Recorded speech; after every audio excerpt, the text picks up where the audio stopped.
السلام علیکم۔ جب سے مریم نواز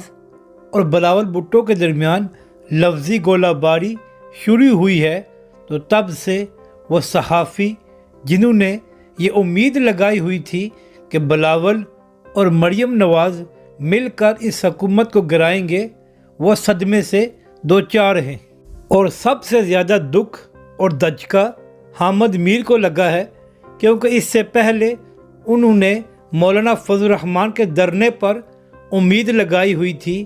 کہ وہ 3 استعفے لے کر جائیں گے، لیکن مولانا بڑی عزت افزائی کے بعد اس وقت اسلام آباد سے واپس چلے گئے تھے۔ اور اب حامد میر کو امید تھی کہ P D M long march کے ذریعے اس حکومت اور اسٹیبلشمنٹ پر پریشر ڈالے گی، اور وہ امید بھی حامد میر کی دم توڑ گئی ہے۔ اسی طرح عاصمہ شیرازی بھی پچھلے کئی ماہ سے اپنے پروگرام اور اپنی ٹویٹس کے ذریعے یہ تاثر دینے کی کوشش کر رہی تھی کہ پی ڈی ایم اس حکومت کے لیے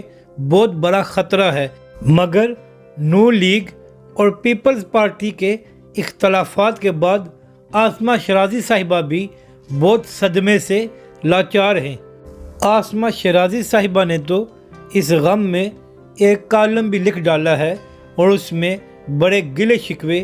اور دکھ کا اظہار کیا ہے کہ یہ کیا ہو گیا ہے اور اس طرح ان میں اختلافات کیوں ہوئے ہیں۔ آصف علی زرداری نے ان صحافیوں اور نون لیگ کو بیچ منجدہار چھوڑ دیا ہے اور اب ان کا تماشا دیکھ رہا ہے، جبکہ دوسری جانب نیب نے بھی 26 مارچ کو مریم نواز صاحبہ کے ویلکم کا اچھی طرح بندوبست کر دیا ہے۔ مریم نواز صاحبہ نے اعلان کیا تھا کہ وہ کارکنوں کے ہمراہ 26 مارچ کو نیب لاہور میں پیش ہوں گی، تو اس کے جواب میں نیب نے اعلان کیا ہے کہ 25 سے 27 مارچ تک نیب لاہور میں رینجرز تعینات ہوں گی، اور جو بھی امن و امان اپنے ہاتھ میں لینے کی کوشش کرے گا اس کو اچھی طرح نپٹا جائے گا۔